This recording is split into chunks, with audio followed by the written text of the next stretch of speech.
السلام علیکم، کیسے ہیں آپ سب؟ امید کرتی ہوں آپ سب ٹھیک ٹھاک ہوں گے۔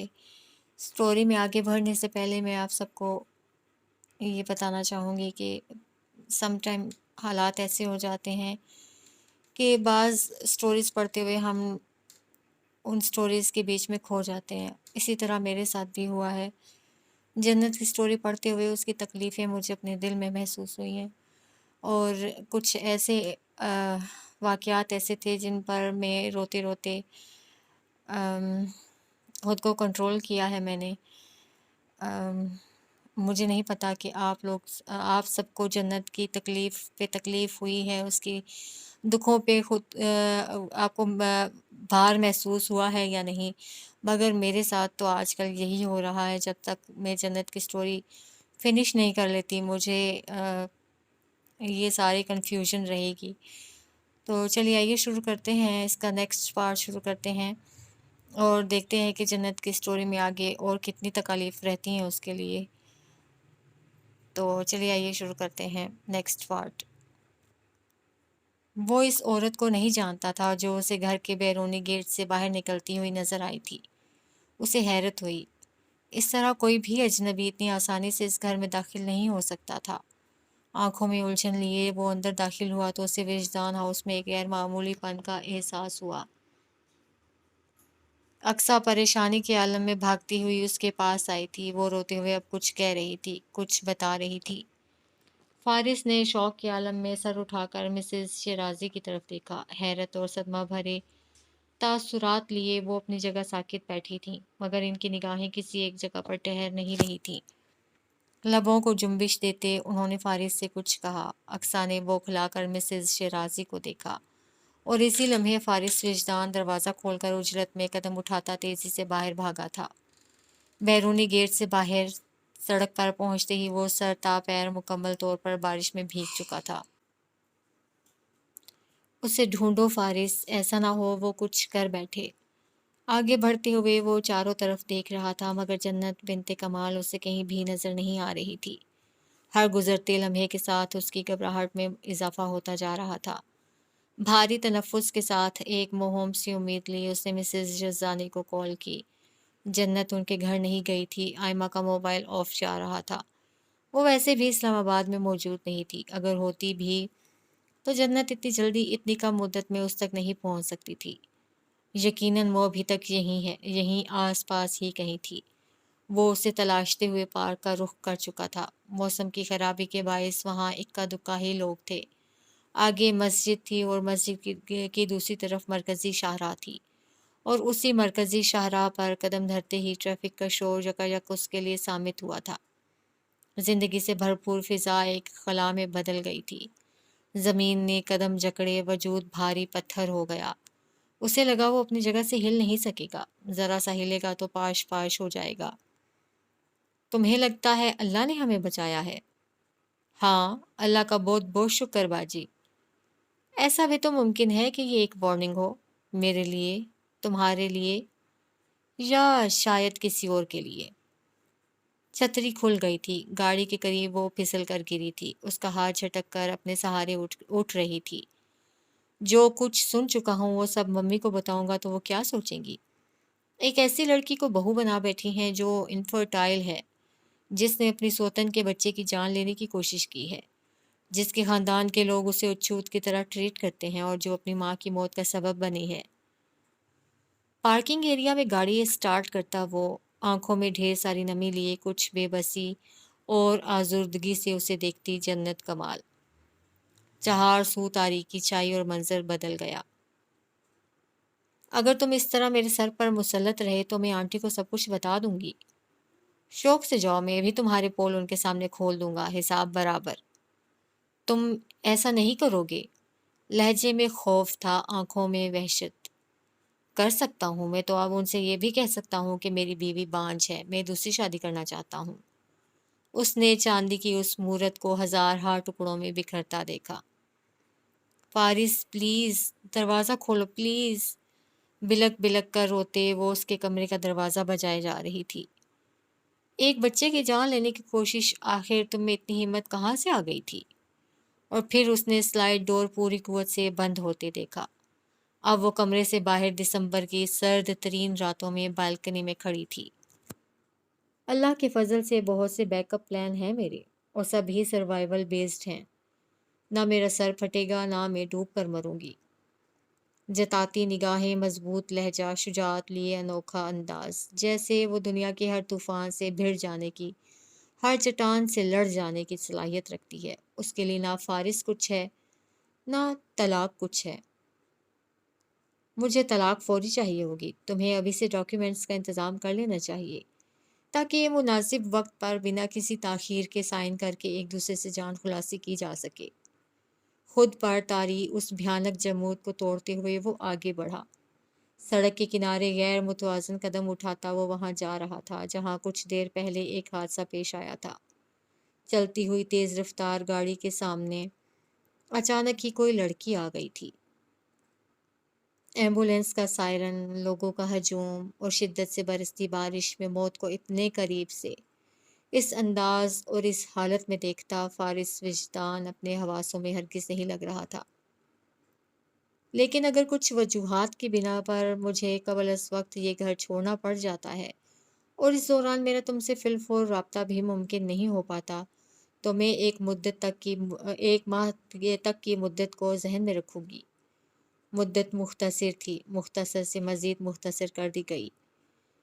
مہینہ آن کی آن میں ہفتوں اور پھر دنوں میں بدل کر لمحوں پر محیط ہوا تھا۔ اور یہ میرا تم سے وعدہ ہے، جب جانے کا وقت آئے گا میں خاموشی سے چلی جاؤں گی۔ اور جنت کمال وعدہ خلافی نہیں کرتی تھی۔ یقین اور بے یقینی کی کیفیت میں دکھ اور صدمے سے نڈھال اس نے اپنے راستے میں آنے والوں کو ہٹاتے ہوئے اسٹریچر پر رکھی اس لاش تک پہنچنا چاہا۔ خون سے سرخ ہوتی نم چادر اس کی مٹھی میں آئی، چہرے سے چادر سرکی، بال، پیشانی اور پھر ویران آنکھیں واضح ہوئیں۔ اس کی ساری ہمت سکت ایک لمحے میں فنا ہوئی۔ تم جتنے مرضی منصوبے بنا لو مسٹر شیرازی، خودکشی میں نہیں کروں گی، نہ لندن کے برج سے، نہ کسی اور جگہ سے۔ چادر اس کے ہاتھ سے چھوٹ گئی۔ وہ بال، چہرہ اور آنکھیں وہ جنت کمال کی ہرگز نہیں تھیں۔ کمرے میں تاریکی تھی، کھڑکیاں کھلی ہوئی تھیں، ہوا سے پردے لہرا رہے تھے۔ باہر موسم خوشگوار تھا، مگر ان کے اندر کی اداسی ہر گزرتے لمحے بڑھتی جا رہی تھی۔ موبائل ہاتھ میں تھا۔ وہ اب تک نہ جانے کتنی بار فارس وجدان کو کال کر چکی تھیں، کتنی ہی بار میسج بھیج چکی تھیں، مگر وہ کوئی جواب نہیں دے رہا تھا۔ جنت کا موبائل ہنوز آف تھا، وہ ابھی تک نہ اس سے بات کر سکی تھیں اور نہ ہی انہیں اس کی خیریت کی اطلاع ملی تھی۔ کل صبح سے ہی انہوں نے خود کو کمرے میں بند کر رکھا تھا۔ نہ کھانا کھا رہی تھی، نہ کسی سے کوئی بات کر رہی تھی۔ دستک دے کر عمار نے دروازہ کھولا تو وہ ایک دم سے تڑپ کر اٹھیں اور تیزی سے قدم اٹھاتی اس کے پاس آئیں۔ کچھ پتہ چلا؟ عمار نے نفی میں سر ہلایا۔ صابرہ خاتون کے گھر تالا لگا ہے۔ پڑوسی کہہ رہے ہیں وہ 2 ماہ سے کہیں گئی ہوئی ہیں، کہاں یہ کوئی نہیں جانتا۔ ان کا فون نمبر بھی بند جا رہا ہے۔ سائرہ اپنا سر ہتھیلیوں پر گرائے صوفے پر بیٹھ گئیں۔ خوف اور اندیشوں میں گھرا ان کا دل وحشت سے دھڑکے جا رہا تھا۔ آنکھیں نم تھیں، لب کپ کپا رہے تھے۔ فارس اسے ڈھونڈ رہا ہے، وہ مل جائے گی، ہاں مل جائے گی۔ عمار دکھ اور صدمے سے اپنی ماں کو دیکھ کر رہ گیا۔ آپ ابھی بھی اس شخص پر بھروسہ کر رہی ہیں مما؟ اس کے لہجے میں شوق تھا۔ جس انسان نے اپنے باپ اور بھائی کو نہیں چھوڑا، وہ جنت کمال کے لیے رحم دل ہوگا؟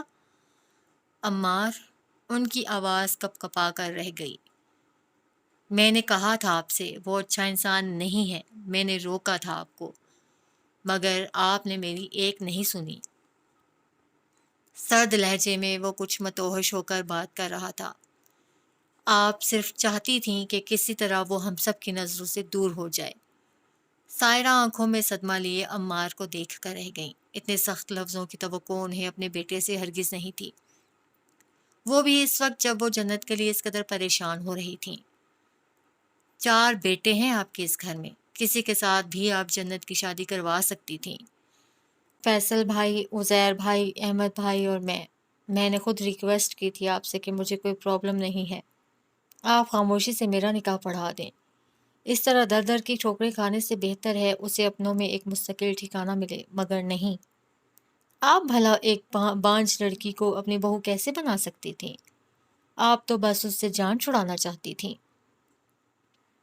اور مبارک ہو مما، آپ اپنی اس کوشش میں بہت کامیاب رہیں۔ سائرہ اپنی جگہ پتھرائی ہوئی بیٹھی تھی۔ یہ کیسا چہرہ تھا جو عمار انہیں دکھا رہا تھا؟ یہ کیسی حقیقت تھی جو وہ انہیں بتا رہا تھا؟ میں نے سوچ سمجھ کر اس کا رشتہ طے کیا تھا عمار، میں اسے زمان سے بچانا چاہتی تھی۔ انہوں نے کمزور آواز میں اپنی پوزیشن کلیئر کرنا چاہی۔ ان کی نیت میں کوئی کھوٹ نہیں تھا، وہ جنت کا بھلا ہی چاہتی تھیں۔ فارس بہترین انتخاب تھا، وہ اس پر یقین قائم رکھنا چاہتی تھیں۔ وہ اپنے فیصلے کا دفاع کرنا چاہتی تھیں، مگر عمار ان کی ہر کوشش ناکام بنا گیا تھا۔ آپ پریشان کیوں ہو رہی ہیں؟ وہ مر جائے گی، مگر ایک ذمہ داری اور بوجھ کے روپ میں آپ کے گھر کبھی نہیں آئے گی۔ اپنی بات پوری کر کے وہ جا چکا تھا اور دل پر بھاری بوجھ لیے سائرہ اپنی جگہ بیٹھی رہ گئی تھی۔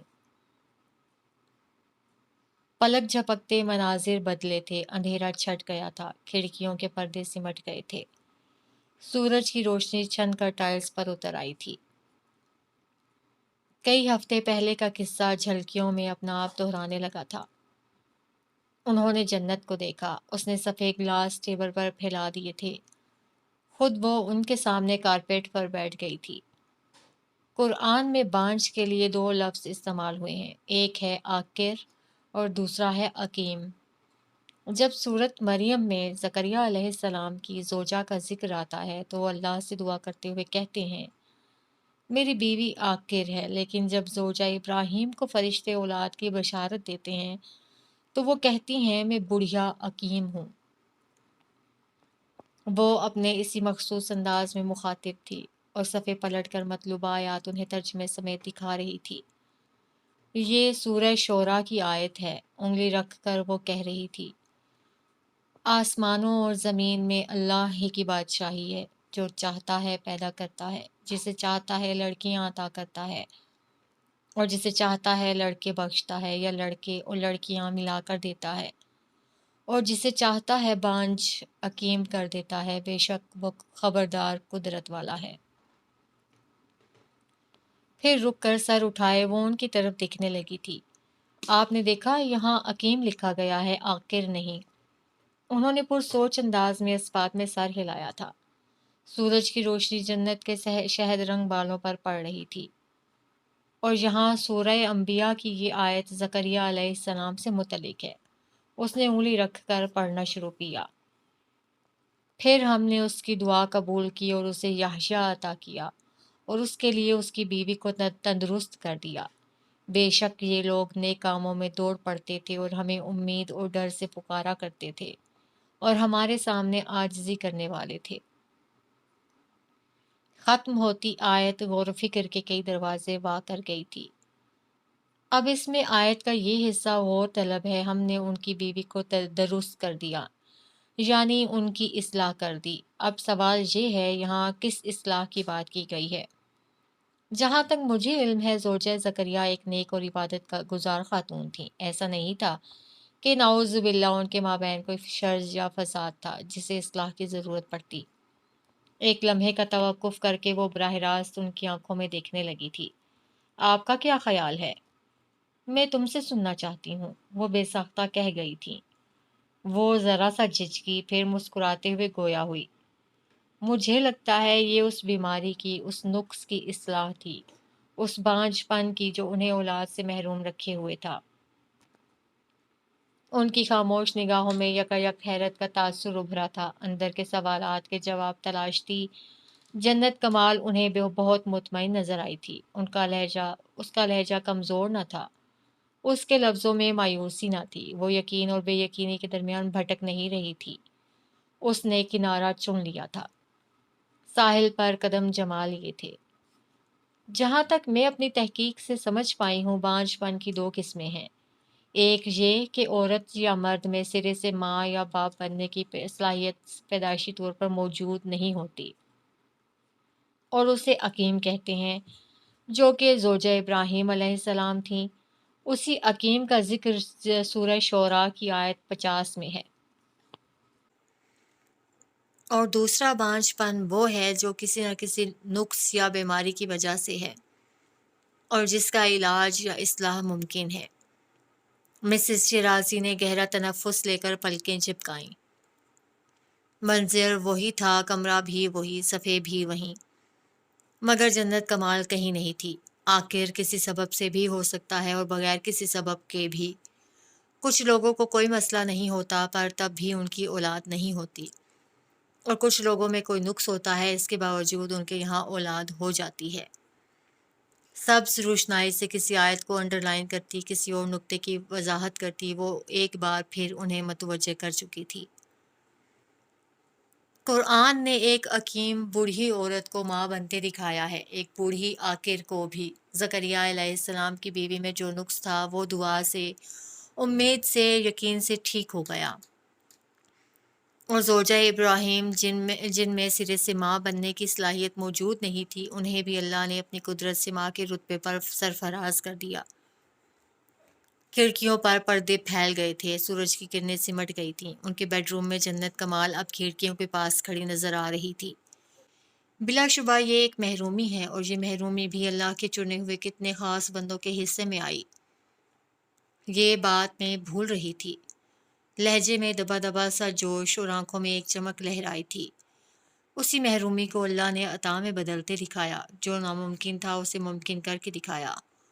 ایک عاقر، ایک حکیم، دو عظیم عورتیں، اور دونوں انبیاء کی مائیں ٹھہریں۔ کمرے میں اب صرف زرکار لیمپ روشن تھا، اس کی روشنی میں وہ انہیں اپنے برابر میں لیٹی ہوئی دکھائی دی، سینے پر سر رکھے۔ ایک ماں میں اپنی ماں تلاشتی، مایوسی میں امید کا دیا جلاتی۔ انتظار ہمیشہ انہی لوگوں کے حصے میں آتا ہے آنٹی، جنہیں کچھ عظیم عطا کرنا مقصود ہو۔ منظر بدل گیا تھا، جنت ان کے کمرے میں اب کہیں نہیں تھی، نہ وہ پردوں کو ڈوریوں میں باندھ رہی تھی، نہ ان کا لکھا ہوا کوئی آرٹیکل ٹائپ کر رہی تھی، اور نہ ہی ان سے اب کوئی آیت ڈسکس کر رہی تھی۔ ان کے کمرے میں اب بلا مکمل خاموشی تھی، ایسی خاموشی جو ان کے اندر ایک شور برپا کیے جا رہی تھی۔ بلا شبہ انبیاء کے لیے معجزات ہوا کرتے ہیں، مگر وہ معجزے ان کے لیے بھی بغیر صبر، دعا اور عاجزی کے نہیں ہوئے۔ یہ پوائنٹ میں مس کر رہی تھی۔ وہ اس کی ہر بات کا مطلب جیسے اب سمجھ رہی تھیں، ہر سوال کے پیچھے چھپا ہوا درد جیسے اب محسوس کر رہی تھیں۔ انہیں کبھی پتہ ہی نہ چل سکا کہ وہ ریسرچ اس کے اپنے لیے تھی، وہ محنت، وہ الجھن اور وہ بحث، وہ سب اس کے اپنے لیے تھی۔ ایک وہ لوگ ہوتے ہیں جنہیں صرف باہر کی دنیا سے لڑنا پڑتا ہے، یہ ایک جنگ ہے اور قدرے آسان ہے، لیکن باہر کی دنیا کے ساتھ ساتھ جو جنگ اپنے اندر اپنے آپ سے لڑنی پڑتی ہے، یقین کریں وہ بہت مشکل ہوتی ہے۔ وقت صفوں کی طرح پلٹ رہا تھا، وہ انہیں پیچھے اور بہت پیچھے لیے جا رہا تھا۔ جنت کی آنسوؤں سے بھری آنکھیں انہیں چاروں طرف نظر آ رہی تھیں۔ آپ بار بار مرتے ہیں اور بار بار زندہ کر دیے جاتے ہیں، اسی ایک ہی اذیت سے بار بار گزرنے کے لیے۔ جہنم بھی اسی لیے جہنم ہے کہ سب بار بار ہوتا رہے گا، ہے نا؟ انہیں یوں لگا جیسے وہ جائے نماز پر بیٹھی آدھی ادھوری باتیں ایک بار پھر کرنے لگی ہے، مگر وہ باتیں اب آدھی ادھوری نہیں رہی تھیں، وہ ان کے لیے مکمل ہوتی جا رہی تھیں۔ وہ لوگ بھی تو ہوتے ہیں جنہیں بغیر کسی انتظار، دعا اور تڑپ کے سب مل جاتا ہے، ان میں ہم کیوں نہیں ہو سکتے؟ ہمیں کیوں رونا پڑتا ہے؟ ہمیں کیوں ایک ایک خواہش کے لیے تڑپنا پڑتا ہے؟ گھڑی کی سوئیاں متحرک تھیں، پینڈولم کی آواز اب مبہم نہ رہی تھی۔ وجدان ہاؤس میں پہلے دن سے اب تک جنت کے ساتھ ہونے والی ہر گفتگو انہیں یاد آ رہی تھی۔ امید اور مایوسی سے الجھتی اس کی آنکھیں، مضبوطی سے کمزور پڑتی اس کی آواز، ڈرا ڈرا سا لہجہ، سہما سہما سا انداز، اور آنسوؤں کی آمیزش لیے لبوں پر اچانک سے ابھرتی زندگی سے بھرپور مسکان۔ ماں کی بد دعا میں بھی بہت اثر ہوتا ہے نا؟ بلکہ سب سے زیادہ اثر ہی اسی بد دعا میں ہوتا ہے۔ ان کی تسبیح سمیٹتی انگلیاں کپ کپانے لگیں۔ اگر کوئی ماں اپنی اولاد سے نفرت کرتے کرتے مر جائے تو کیا ماں کی نفرت بھی مر جاتی ہے؟ کبھی کبھی آپ کو ایسے جرم کی سزا ملتی ہے جو آپ سے سرزد نہیں ہوتا، ایسی سزا کو جھیلنے کا حوصلہ انسان کہاں سے لائے؟ بیڈ گراؤنڈ سے ٹیک لگائے وہ نیم تاریکی میں کھڑکیوں سے باہر کہیں دیکھنے لگیں۔ باہر لان میں لائٹس کی روشنیاں سوئمنگ پول کی سطح پر چمک رہی تھیں۔ آپ جاگ گئیں؟ اقصیٰ برابر ہی کرسی پر بیٹھی تھی، اٹھ کر ان کی طرف متوجہ ہوئی۔ لہجے میں تشویش نمایاں تھی، آنکھوں میں فکر ٹھہری تھی۔ مسز شیرازی کی طبیعت گزشتہ کئی دنوں سے خراب تھی۔ میڈیسن لینے کے باوجود وہ ٹھیک سے سو نہیں پاتی تھیں۔ آج پھر وہ اٹھ کر بیٹھ گئی تھیں، ایک بار پھر خلا میں کہیں دیکھتے ہوئے کھو سی گئی تھیں۔ فارس آ گیا ہے؟ چند لمحوں کے بعد انہوں نے پوچھا۔ نہیں۔ مسز شیرازی کا دل بھاری ہوا، ایک بے نام سی اذیت رگ رگ میں اتر گئی۔ خشک لبوں کو تر کرتے ہوئے انہوں نے آنکھیں موند لیں۔ وہ صحیح معنوں میں اب سونا چاہتی تھی، مگر نیند آنکھوں سے کوسوں دور تھی۔ اور سکون؟ سکون تو جیسے اس سے بھی دور۔ ایک بے کل سا احساس ان کی آنکھیں نم کر گیا۔ وہ چہرے کا رخ بدل گئیں۔ اقصیٰ پریشانی سے انہیں دیکھ کر رہ گئی تھی۔ اس کے بال پیشانی پر بے ترتیبی سے بکھرے تھے، ٹائی کی نوٹ ڈھیلی تھی، ویسٹ کوٹ کے بٹن کھلے ہوئے تھے۔ بارش کی نمی کہیں کہیں کندھوں پر بالوں پر ٹھہری تھی۔ نڈھال قدم اٹھاتے ہوئے اس نے شرٹ کے اوپری بٹن بھی کھول دیے تھے۔ رخ سیڑھیوں کی طرف تھا۔ جنت کو گھر چھوڑے پوری 7 راتیں آج تمام ہونے والی تھیں اور ابھی تک اس کا سراغ نہیں مل سکا تھا۔ وہ اپنی خالہ کے گھر نہیں گئی تھی، اس نے اپنے خاندان کے کسی فرد سے رابطہ نہیں کیا تھا۔ اس کی کوئی ایسی دوست نہ تھی جس کے پاس وہ جا سکتی، کوئی رشتہ دار جس کے یہاں پناہ لے سکتی۔ وہ اسے اپنے تئیں ہر جگہ تلاش کر چکا تھا، مگر وہ نہیں تھی، وہ کہیں بھی نہیں تھی۔ وہ کمرے میں داخل ہوا تو گزشتہ کئی راتوں کی طرح اس رات بھی اس نے لائٹس آن نہیں کی۔ اپنے آس پاس، اپنے چاروں طرف اسے اندھیرا درکار تھا، مگر اندھیرا بھی جیسے روشنی ہونے لگا تھا۔ وہ اس پر سب عیاں کرنے لگا تھا۔ جنت کمال کی جو چیز جہاں رکھی تھی وہیں موجود تھی۔ اس کا کمبل، تکیا، لیپ ٹاپ، چارم بریسلٹ جسے وہ سونے سے پہلے اتار کر ٹیبل پر رکھ دیا کرتی تھی۔ واش روم میں اس کی ہیئر پنز، رنگ برنگے کیچر، ہیئر کلپس ہر جگہ بکھرے پڑے تھے۔ ڈریسنگ ٹیبل پر کاسمیٹکس کی چند اشیاء دھری تھیں۔ اس کمرے میں اس کی نشانی ہر جگہ تھی۔ پہلے وہ تھی تو زندگی میں خفا نظریں کہیں ٹھہرتی نہیں تھیں، اور جب وہ نہیں تھی تو وہ اسے اپنی ہر ایک چیز میں بار بار نظر آ رہی تھی۔ ایک بار پھر وہ اس کا موبائل اٹھا چکا تھا، ایک بار پھر وہ ان تصاویر کو دیکھ رہا تھا جو 8 دن پہلے اسے رات کے 12 بجے کسی اجنبی نمبر سے ارسال کی گئی تھیں۔ چند میسیجز جنہیں پڑھا نہیں گیا تھا، کچھ کالز جو مس کر دی گئی تھیں۔ اس نے موبائل رکھ دیا۔ اب وہ وارڈروب کھولے کھڑا تھا، ایک ایک کر کے ہر شے نکالتا، کارپیٹ پر ڈھیر کیے جا رہا تھا۔ لندن کی ٹکٹس، پاسپورٹ، سفری بیگ، پیکنگ کے لیے منتخب کی جانے والی ضروری اشیاء، اور جیسا وہ اسے کہہ کر گیا تھا وہ اس کا سامان پیک کر چکی تھی، اور اس کے لیے اس نے یقیناً مسز شیرازی کی مدد لی تھی۔ تبھی اس کے وہی کپڑے بیگ میں رکھے گئے تھے جو وہ اکثر بیرونی ملک دورے پر لے جاتا تھا۔ وارڈروب کے نچلے خانے میں ہینڈ بیگز کے ساتھ ہی جویلری باکس رکھے تھے۔ حق مہر کا چیک بھی موجود تھا، قیمتی تحائف بھی محفوظ رکھے تھے۔ جنت کمال اپنے ساتھ کچھ بھی لے کر نہیں گئی تھی۔ قبر میں اترتی کسی لاش کی طرح وہ اپنا سب کچھ پیچھے چھوڑ کر گئی تھی۔ وہ کپڑوں کو ادھر ادھر کرتا، اس کی چیزوں کو نکال کر کچھ تلاشتا۔ عجیب سی کیفیت سے دو چار لگ رہا تھا۔ اوپری خانے میں رکھا ایک سیاہ بیگ کھینچنے پر اس کے برابر میں پڑا لکڑی کا باکس اس کے قدموں میں گرتے ہی کھل گیا تھا۔ چند خطوط، کچھ تصاویر اور اشیاء اس کے قدموں میں بکھر گئی تھیں۔ وہ بے اختیار رک گیا تھا۔ باکس کے کونے پر حرف ایف کی کیلیگرافی تھی۔ آپس میں ٹکراتی دو تلواروں کا نشان واضح تھا۔ آگ پکڑتی ایک تصویر دھندلی تھی تو دوسری تصویر کی دیوار پر واضح ہو رہی تھی۔ اس نے بے ساختہ قدم اٹھایا، کانچ کا ٹکڑا پیر کے تلوے میں کہیں چبھا۔ اتنی سی چوٹ لگنے سے کوئی نہیں مرتا، میں تو مر جاتی ہوں۔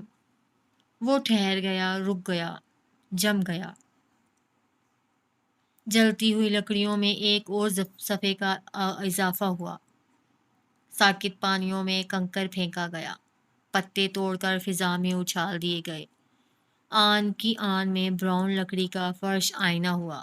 ایک ہی دراڑ سے جنم لیتی بے شمار دراڑیں اسے ہزارہ حصوں میں منقسم کر گئیں۔ وہ پنجوں کے بل جھکا تو اسے لگا وہ اب کبھی نہیں اٹھ پائے گا۔ سانس لینا چاہے گا تو اسے سانس نہیں آئے گا۔ کیا کوئی اتنا بے خبر ہو سکتا ہے جتنا کہ وہ تھا؟ کوئی اتنا شفاق بھی ہو سکتا ہے جیسا کہ وہ خود اپنے لیے تھا؟ یہ کیسی بے حسی تھی جو اپنی ذات سے مربوط تھی؟ یہ کیسی خود غرضی تھی جو اذیت مشروط تھی؟ وہ سفر طویل دشوار تھا جسے طے کر کے وہ یہاں تک پہنچا تھا۔ اس حد تک سنبھلا تھا، اس حد تک بدل گیا تھا۔ یہ اس کا وہم، یہ اس کا خیال تھا۔ ہمیشہ کی طرح اس بار بھی وہ اپنے آپ سے بے خبر رہا تھا۔ ہمیشہ کی طرح اس بار بھی وہ خود کو سمجھ نہیں سکا تھا، پرکھ نہیں سکا تھا۔ وقت گزر گیا تھا، زندگی بدل گئی تھی، مگر اس کے اندر کی حقائقیں آج بھی اس کے لیے کچھ مبہم، کچھ ادھوری اور بے نام ہی رہی تھی۔ شیرازی مینشن کے وسیع و عریض لاؤنج میں موت بھری خاموشی چھائی تھی۔ موجودہ نفوس پر سکتہ طاری تھا۔ نہ سماعت میں یقین اترتا تھا، نہ آنکھوں سے ایکان جھلکتا تھا۔ حالانکہ ہارون شیرازی ایک مجسم حقیقت کے ساتھ ان کے سامنے ہی تو کھڑا تھا۔ اپنی غلطیوں کا اعتراف کرتے، پشیمانی کا اظہار کرتے اور سر جھکا کر معافی کی درخواست کرتے۔ اس نے ایک لمحے کے لیے بھی جمیلہ داؤد کی طرف نہیں دیکھا تھا۔ دیکھ لیتا تو پتھر ہو جاتا۔ پتھر ہوتا تو کچھ کہہ نہ پاتا، جبکہ اسے بہت کچھ کہنا تھا۔ میرا وارث، میرا خون صرف حماد ہے ہارون۔ یہ تمہاری عیاشیوں کا نتیجہ، ایک آوارہ اور بدچلن عورت کے بطن سے جنم لینے والا۔ اسے ابھی اور اسی وقت لے جاؤ یہاں سے۔ خاموشی اعظم شیرازی نے توڑی تھی اور کسی بپھرے ہوئے شیر کی طرح چنگھاڑتے ہوئے توڑی تھی۔ ان کی بلند آواز سے بچے پر ہیبت طاری ہوئی تھی۔ ان کے سخت پتھریلے تاثرات سے وہ بہت خائف ہوا تھا۔ آرزو نے طلاق لے لی ہے، یہ اب میرے ساتھ ہی رہے گا، جھکے سر کے ساتھ نظریں چرا کر کہا گیا۔ جمیلہ داؤد نے ڈگمگاتی نگاہوں سے اسے دیکھا۔ اس کی اذیت بڑھ گئی۔ آن کے آن میں محبت، وفا اور قربانیوں کا تماشا بنا تھا۔ وہ پاش پاش ہو گئی تھیں۔ تمہیں اندازہ بھی ہے تم اس وقت کیا کہہ رہے ہو؟ اعظم شیرازی انتہائی غصے کے عالم میں پھنکارے تھے۔ جمیلہ کے خاندان کو تمہاری دوسری شادی کی بھینک بھی پڑ گئی تو وہ تمہارا کیا حشر کریں گے، کچھ اندازہ بھی ہے؟ جمیلہ داؤد کے ذکر پر ہارون شیرازی نے اب کے سر اٹھا کر اسے ہی دیکھا تھا، بس ایک لمحے کے لیے۔ پھر اس نے نظریں ہٹا لیں۔ بابا، میرے صبر کا مزید امتحان مت لو۔ اعظم شیرازی نے انگلی اٹھا کر اسے روکا۔ ابھی اور اسی وقت اسے یہاں سے لے جاؤ۔ آرزو کے بیٹے کے لیے ان کی آنکھوں میں نفرت تھی، بیزاریت تھی، غصہ تھا، سرد مہری تھی۔ بیٹا ہے یہ میرا اور تمہارا وارث صرف حماد ہے۔ میں اس طوائف کے بچے کو مزید ایک لمحے کے لیے بھی اس گھر میں برداشت نہیں کر سکتا۔ حکم سنا کر وہ اسی لمحے اٹھ کر چلے گئے تھے۔ شیرازی مینشن کے وسیع و عریض لاؤنج میں ہارون اپنے بچے کے ہمراہ تنہا کھڑا رہ گیا۔ وہ صدمے سے گنگ تھا، کچھ حیران اور بے یقین بھی۔ اس کے تو وہم و گمان میں بھی نہ تھا کہ اعظم شیرازی اس کے بچے کو قبولنے سے انکار کر دیں گے۔ جمیلہ کی آنکھوں میں اب حیرت نہ تھی، صدمہ بھی نہ تھا۔ اس نے جیسے اذیت کے عالم میں یقین کی تمام منازل طے کر لی تھیں۔ ہارون اپنی دوسری بیوی کے بچے کے ساتھ اس کے سامنے کھڑا تھا۔ یہ خواب تھا، نہ خدشہ، نہ خیال۔ یہ ایک حقیقت تھی، تلخ حقیقت، جسے جھٹلایا نہیں جا سکتا۔ محبت اور احترام سے جڑے شادی شدہ زندگی کے 8 سال ایک دھوکہ تھے، دکھاوا تھے، فریب تھے۔ در پردہ ہارون پچھلے 8 سالوں سے اپنی اسی محبت کے ساتھ تعلق میں رہا تھا جس سے اعظم شیرازی نے اس کی شادی نہیں ہونے دی تھی۔ وہ بھی اپنی جگہ سے اٹھ گئی، اپنے کمرے میں بند ہو گئی۔ ہارون اب بھی نیچے تھا۔ وہ ایک بار پھر اپنے باپ کی اسٹڈی کے سامنے کھڑا تھا، ان کی منت کر رہا تھا، ان سے معافی مانگ رہا تھا۔ مگر اعظم شیرازی کسی بھی صورت آرزو جہانگیر کے بچے کو قبولنے کے لیے تیار نہ تھے۔ یہ سچویشن ایک جنگ کی سی تھی، جیسے ملک کی نامور کاروباری ہستیوں کے درمیان جو معاہدہ طے تھا اس کے ٹوٹنے کا خطرہ ہو، جیسے اپنی کمزوری کسی دوسرے فریق کو تھما دینے کا خدشہ۔ وہ میرا بیٹا ہے بابا، میں اس کے بغیر نہیں رہ سکتا۔ اگلے دن وہ پھر ان سے کہہ رہا تھا۔ اعظم شیرازی اپنے شاندار بیڈ روم کی دیوار گیر کھڑکیوں کے سامنے پشت پر ہاتھ باندھے کھڑے تھے۔ ان کے جبڑے بھنچے ہوئے تھے، قہر برساتی آنکھوں میں خون اترا ہوا تھا۔ وہ ملک کے ایک نامور بزنس ٹائکون تھے، اپنے انداز اور شخصیت میں کسی حاکم جیسا روب رکھتے تھے، اصول و روایات کے پابند، کچھ مغرور اور متکبر جو اپنے اعلیٰ حسب و نسب اور تعلیمی قابلیت پر فخر کرتے تھے۔ انہیں یہ بچہ کسی صورت قبول نہ تھا۔ آرزو کے پاس چھوڑ آؤ اسے، وہ اسے اپنے ساتھ نہیں رکھنا چاہتی۔